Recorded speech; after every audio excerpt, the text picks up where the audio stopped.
ప్రియమైన దేవుని బిడ్డలారా, ఈరోజు మట్టలాది వారం గురించి వాక్యం చెప్పాలని నేను ఎంతో ఆశతో కోరుకుంటున్నాను. మరి ఈ వాక్యం మీరందరూ విని దేవుని దీవెన పొందాలని నేను ఆశిస్తూ మరి చిన్న ప్రార్థించుకొని మన వాక్యం వెళ్ళిపోదాం. పరిశుద్ధ దయగల దేవ, కృపగల ప్రవణత దిశయ, మరి ముందు చిన్న గాడిద పిల్ల మీద నువ్వు మరి ఎక్కి మరి యెరూషలేముకు ప్రయాణమయ్యి మరి సాత్వికుడవై తగ్గించుకొని మరి నీ ప్రజల మధ్యలో నువ్వు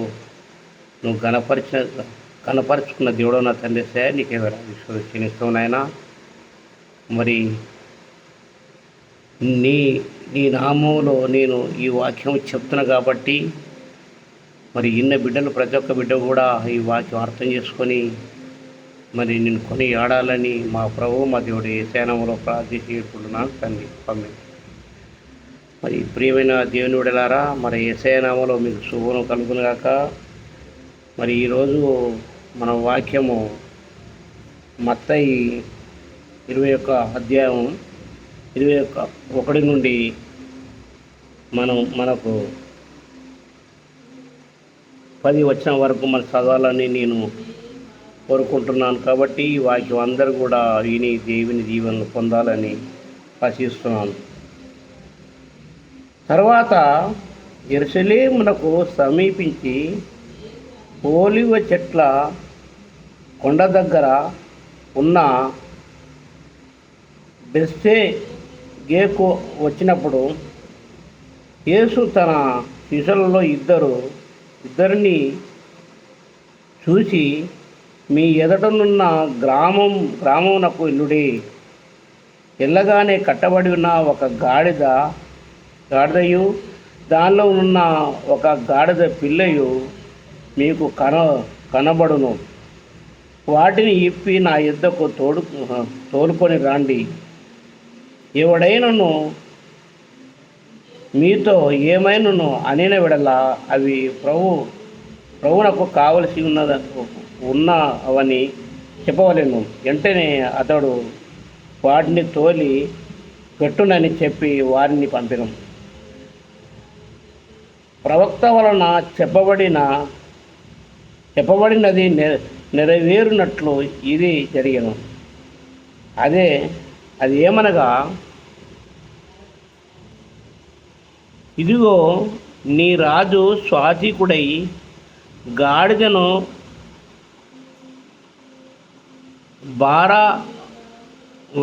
వాహక పశు పిల్లైన చిన్న గాడిదను ఎక్కి నీ యొద్దకు వచ్చుచున్నాడని సీయోను కుమార్తెతో చెప్పుడి. ఇక్కడ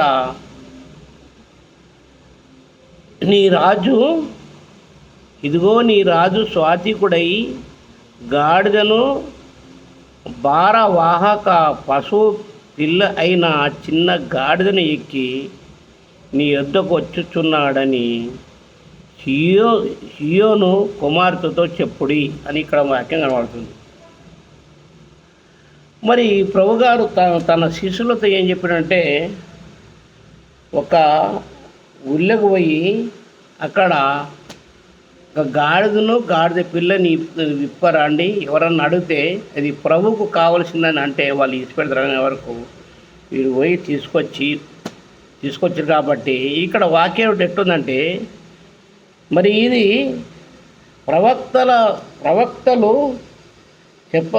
చెప్పబడినది నెరవేర్చినట్టుగా ఎట్లా అంటే ఇక్కడ మనకు జకర్యా 9 వచనంలో ఏముందంటే, ఇదొక మరి అప్పుడు అంటే ప్రవక్తలు చెప్పిన వాక్యం కాబట్టి ఇక్కడ మనకు కనబడుతుంది. ఇక్కడ జకర్యా 9 అధ్యాయం 9 వచనం ఉందంటే, సీయోను నివాసులారా బహుగా సంతోషించుడి, యెరూషలేము నివాసులారా ఉల్లాసముగా ఉండుడి. నీ రాజు నీతిపరుడును రక్షణ గలవాడును దీనుడనై గాడిద పిల్లను ఎక్కి నీ యొద్దకు వచ్చుచున్నాడు అని ఇక్కడ మనకు జకర్యా 9 అధ్యాయం 9 వచనంలో మనకు కనబడుతుంది. అది ఇక్కడ మరి యేసుప్రభు తన శిష్యులతో ఉన్నప్పుడు యెరూషలేముకు మరి ఆయన మరి ఘన స్వాగతం చేస్తున్నప్పుడు ప్రజల మధ్యలో ఉన్నప్పుడు ఈ వాక్యము క్రీస్తు పూర్వంలో జరిగిన ఇది ఇది ఇది మనకు నెరవేర్చినట్టుగా కనబడుతుంది. అందుగురించి ఇక్కడ మరి అదే వాక్యం ఇక్కడ మరి మత్తయి 21 అధ్యాయము 5వ వచనం అంటే, ఇదిగో నీ రాజు స్వాతికుడై గాడిదను భారవాహక పశువు పిల్ల అయిన చిన్న గాడిదను ఎక్కి నీ యొద్దకు వచ్చుచున్నాడని సియోను కుమార్తో చెప్పి. నీకు అక్కడ సేమ్ వాక్యం ఉంది. అంటే ఇది క్రీస్తు పూర్వంలో జరిగిన మరి ఈ ప్రవచనము ఈ క్రీస్తు శకంలో నెరవేర్చినట్టుగా పడుతుంది. అంటే అక్కడ ముందే ప్రవక్త చెప్తుండే, అక్కడ ప్రవక్తలు చెప్తారు యేసు ప్రభు మరి క్రీస్తు శకంలో పుట్టి అది నెరవేరుస్తుంది మరి అని అన్నట్టుగా ముందే అక్కడ మనకు మరి వచ్చాము మనకు అక్కడ రాసి ఉన్నట్టుగా కనబడుతుంది ప్రియమైన దేవుని వల్ల. అలాగే చూస్తే మరి కీర్తనలు కూడా కీర్తన 24, 7, 8 వచనంలో కూడా మనకు అక్కడ కనబడుతున్నది. కీర్తనలు 24 అధ్యాయం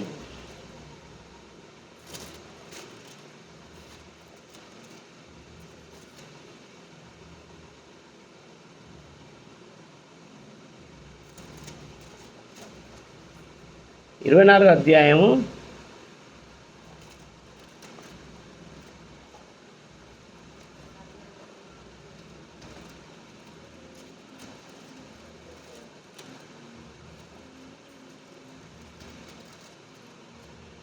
7వ వచనం ఏంటంటే, గుమ్మములారా మీ తలలు పైకెత్తుడి, మహిమగల రాజు ప్రవేశించినట్లు పురాతనమైన తలుపులారా మిమ్మును లేవనెత్తుకునుడి. మహిమగల ఈ రాజు ఎవడు?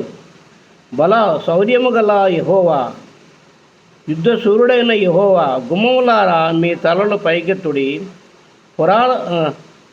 పురాతనమైన తలుపులారా మహిమగల రాజు ప్రవేశించినట్టు మిమ్మును లేవనెత్తుకునుడి. మహిమగల ఈ రాజు ఎవడు?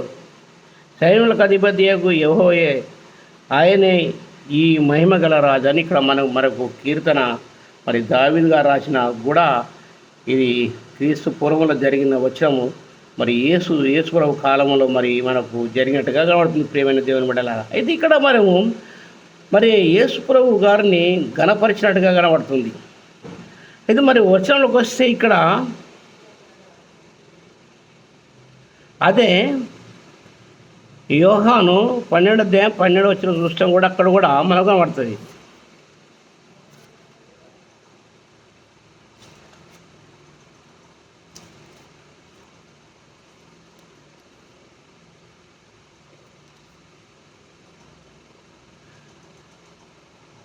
మరునాడు ఆ పండుగకు వచ్చిన బహు జనసమూహము యేసు యెరూషలేమునకు వచ్చుచున్నాడని విని ఖర్జూరపు మట్లను పట్టుకొని ఆయనను ఎదుర్కొనబోయి, జయము, ప్రభు పేరుట వచ్చుచున్న ఇశ్రాయేలు రాజు స్తుతింపబడునుగాక అని కేకలు వేసిరి. సియోను కుమారి, భయపడకుము, ఇదిగో నీ రాజు గాడిద పిల్ల మీద ఆసీనుడై వచ్చుచున్నాడు అని వ్రాయబడిన ప్రకారము యేసు ఒక చిన్న గాడిదను కనుగొని దాని మీద కూర్చుండెను. ఆయన శిష్యులు ఈ మాటలు మొదట గ్రహింపలేదు, కానీ యేసు మహిమపరచబడినప్పుడు అవి ఆయన గురించి వ్రాయబడిననియు వారు ఆయనకు వాటిని చేసిరనియు జ్ఞాపకం తెచ్చుకొనిది. ఆయన లాజరును సమాధిలో నుండి పిలిచి మృతుల్లో నుండి అతన్ని లేపినప్పుడు ఆయనతో కూడా ఉండిన జనులు సాక్ష్యమిచ్చిరి. అందుచేత ఆయన ఆ సూచక్రియలు చేసనని జనులు విని ఆయనను ఎదుర్కొనబోయిరి. కావున పరిచయులు ఒకరితో ఒకరు మన ప్రయత్నం నెట్లు నిష్ప్రయోజనమై పోయిన పోయినేవో చూడుడి. ఇదిగో లోకము ఆయన ఆయన ఎంట ఆయన ఎంట పోయినదని చెప్పుకొనిరి. అయితే ఇక్కడ మరి యేసుప్రభు గారు మరి చిన్న గాడిద పిల్ల మీద ఎక్కి మరి ఊరేగినట్టుగా కనబడుతుంది. ఎట్టంటే మరి ప్రభు చివరి గడిలో ఉన్నప్పుడు మరి అక్కడ పరిశీలు కూడా ఏమన్నంటే ఈ జనానంతా కూడా ఈ ప్రభు గారే ఆక్రమించుకున్నట్టుగా కనబడుతుంది అని ఇక్కడ పరిశీలు చెప్పినట్టుగా కనబడుతుంది. ప్రేమ దేవుని బిడ్డలారా, అయితే మరి వాక్యం వస్తే ఇక్కడ మత్తయి అదే 21 మరి 5వ వచనం ఉందంటే, ఇదిగో నీ రాజు స్వాతికుడై గాడిదను భారవాహక పశువు పిల్ల అయిన చిన్న గాడిదను ఎక్కి నీ యొద్దకు వచ్చుచున్నాడని సియోను కుమారుతో చెప్పుడి అని ఇక్కడ మరి వాక్యం కనబడుతుంది. మరి క్రీస్తు పూర్వంలో జరిగిన మరి ప్రవచనము మరి క్రీస్తు శకంలో యేసుప్రభు పుట్టినప్పుడు ఇవి నెరవేరుస్తున్నట్టుగా కనబడుతుంది. ప్రియమైన దేవుని బిడ్డలారా, ఏంటంటే యేసుప్రభు మరి తన ప్రజల మరి పాపముల కొరకు వచ్చినట్టు కనబడుతుంది. పాపులందరూ రక్షించినట్టు కనబడుతుంది. మరి పాపుల కొరకు బలహీనట్టుగా కనబడుతుంది. కాబట్టి ఇక్కడ మరి ఆయన మరి ప్రజల మధ్యలో ఉండి మరి చిన్న గాడిద పిల్ల మీద ఎక్కి ఊరేగినట్టుగా కనబడుతుంది. అక్కడ ఏమని ఉందంటే మరి ఇక్కడ మరి మరి మరి వాక్యంలోకి వస్తే మరి అదే మత్తయి 21:6 వచనం ఉందంటే, శిష్యులు వెళ్ళి యేసు తన ఆజ్ఞాపించిన ప్రకారము చేసి ఆ గాడిదను దాన్ని పిల్లను తోలుకొని వచ్చి వాటి మీద తన బట్టలు వేయగా ఆయన బట్టల మీద కూర్చుండెను. జనసమూహములోను అనేకులు తమ బట్టలు దారి పొడుగున పరిచిరి. కొందరు చెట్ల కొమ్మలు నరికి దారి పొడుగున పరిచిరి. జనసమూహంలో ఆయనకు ముందు ఇల్లుచుండు వారును వెనకకు వచ్చుచుండు వారును, దావీదు కుమారునికి జయము, ప్రభు పేరుట వచ్చువాడు స్తుతింపబడునుగాక, సర్వోన్నతమైన స్థలముల్లో జయము అని కేకలు వేచుండిరి. చూసినవా, ఇక్కడ మరి ప్రభుని ఘనపరిచినట్టుగా మరి ప్రభుకు జయగీతాలు పాడినట్టుగా కనబడుతుంది. ప్రియమైన దేవుని బిడ్డలారా, ఎట్టంటే యెరూషలేముకు ఆయన మరి పోయినట్టుగా ఆ ప్రజల మధ్యల మన ఘనపరిచినట్టుగా మరి ఆయనకు ఖర్జూర కొమ్మలు పట్టుకొని ఇట్లా ఊపుకుంటా మరి ఆయన గాడిద పిల్ల మీద ఎక్కిపోతున్నప్పుడు బట్టలు పరిచి మరి ఎంతో ఆయనని జయగీతములు పాడచ్చు హోసయ్యా అని మరి అక్కడ పాటలు పాడుతున్నట్టుగా మరి ఇక్కడ మనకు వాక్యం ఎట్లా కనబడుతుందంటే మరి ఆయనని కొనియాడినట్టుగా కనబడుతుంది. ప్రియమైన దేవుని బిడ్డలారా, మరి వాక్యం వస్తే ఇక్కడ ఏమనంటే, దావీదు కుమారునికి జయము, ప్రభు పేరుట వచ్చువాడు స్తుతింపబడును కాక అని అంటారు. అక్కడ ప్రజలందరూ దావీదు కుమారునికి జయము కలిగినట్టుగా కనబడుతుంది. ప్రభు పేరుట వచ్చువాడు స్తుతింపబడును కాక, సర్వోన్నతమైన స్థలములో జయము అని కేకలు వేచుండిరి. ఆయన యెరూషలేములోనికి వచ్చినప్పుడు పట్టణమంతయు ఈయన ఎవరో అని పడెను. జనసమూహం ఈయన గలిలయలోని నజరేయు వాడకు ప్రవక్త అయిన యేసు అని చెప్పిరి అని ఇక్కడ వాక్యం మనకు కనబడుతుంది. ప్రియమైన దేవుని బిడ్డలారా, ఎట్టంటే క్రీస్తు శకంలో మరి నెరవేర్చిన వాక్యము మరి క్రీస్తు శకంలో మరి ఇక్కడ మనకు నెరవేర్చినట్టుగా కనబడుతుంది. క్రీస్తు పూర్వములో ఉన్న ప్రవచనాలు క్రీస్తు శకంలో నెరవేర్చినట్టుగా కనబడుతుంది. అంటే క్రీస్తు పుట్టలే కానీ మరి ప్రవక్త అయిన మరి జకరియా 9 అధ్యాయం 9 వచనం కనబడుతుంది. మరి దావీదు మహారాజు మరి మరి కీర్తనలు 24వ అధ్యాయము మరి 7 నుండి మరి 10వ వచనం వరకు చదివితే అక్కడ కూడా మరి మహిమగల రాజు అని అక్కడ కూడా కనబడుతుంది. అంటే క్రీస్తు పూర్వంలో జరిగిన విషయాలు మరి క్రీస్తు శకం యేసుప్రభు పుట్టినప్పుడు మరి ఆ ప్రవచనాలు ఇక్కడ మనకు నెరవేర్చినట్టుగా కనబడుతుంది. ప్రియమైన దేవుని బిడ్డలారా, ఎట్లంటే ఈయన మరి మహిమగల రాజు అన్నట్టుగా కనబడుతుంది. మరి ఆయన తగ్గించుకొని ఉన్నట్టుగా కనబడుతుంది.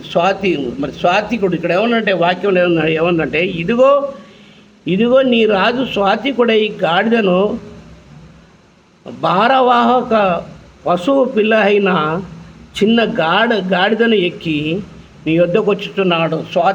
ఇక్కడ ఏమంటే స్వాతికుడై అంటే తగ్గించుకోండు. ఇప్పుడు గాడిద కూడా తగ్గించుకుంటుంది.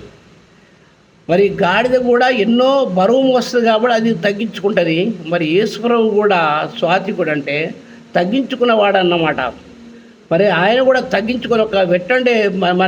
మరి నీ రాజు అన్నప్పుడు రాజుకి ఏముండాలి?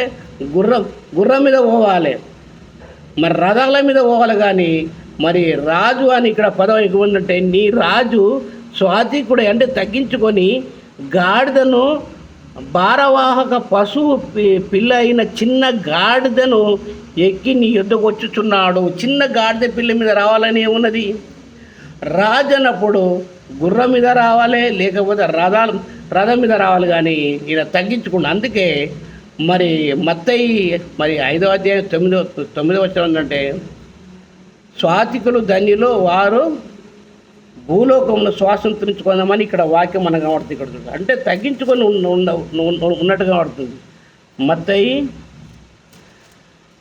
5వ అధ్యాయము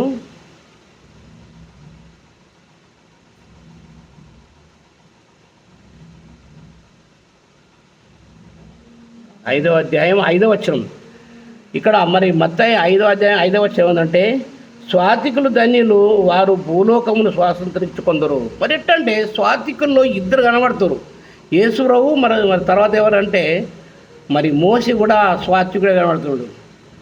మరి ఎట్టంటే స్వాతికుడు కాబట్టి మోషే కూడా స్వాతికుడు కాబట్టి ఆయన తగ్గించుకొని భూమి మీద తగ్గించుకుని కాబట్టి 120 సంవత్సరాలు బతికినట్టుగా కనబడుతుంది. మరి యేసుప్రభు కూడా ఆయన ఎట్లా దేవుని కుమారుడు కాబట్టి ప్రజల కొరకు ఆయన బలైపోయిన ఆయన నిత్య జీవం గలవాడు. ఈ మరి మోసే స్వాతికుడై 120 సంవత్సరాలు బతికింది. కానీ ఈయన సజీవుడైన దేవుడు కాబట్టి ఆయన సంవత్సరాలు లెక్కలేని ఎన్ని సంవత్సరాలు అయినది. భూమి మీద మాత్రమే 33 సంవత్సరాలు బతికింది. కానీ ఆయన నిత్య జీవం గల దేవుడు కాబట్టి మరి ఆయన కూడా స్వాతికుడని మరి ఇక్కడ మన వాక్యం కనబడుతుంది. ప్రియమైన దేవుని బిడ్డలారా, మరి ఏంటంటే క్రీస్తు పూర్వములో జరిగిన మరి ప్రవచనాలు మరి క్రీస్తు శకంలో నెరవేర్చడం కనబడుతుంది. కాబట్టి మన ప్రభు మరి ఆయనకు యెరూషలేములో జయ గీతాలు పాడినట్టుగా కనబడుతుంది. ప్రియమైన దేవుని బిడ్డలారా, మరి దావీదు కుమారుని జయమని సియోను కుమారి జయమని అక్కడ మరి వాక్యం కనబడుతుంది. కాబట్టి ప్రియమైన దేవుని బిడ్డలారా, మరి ఈ వాక్యము మరి అందరూ కూడా విని దేవుని దీవెన పొందాలని కోరుకుంటూ చిన్న ప్రార్థించుకొని ముగించుకున్న పరిశుద్ధ దయగల దేవ కృపగల ప్రభావ నా తెలిసానికి లెక్కలేని చెల్లిస్తున్నాయినా నీకు చెప్పిన ఈ వాక్యంలో ఏమన్నా మిస్టేక్ ఉంటే నా నోటి మద్యం వలన ఏమన్నా పొరపాటు కనబడితే నన్ను క్షమించగలరు.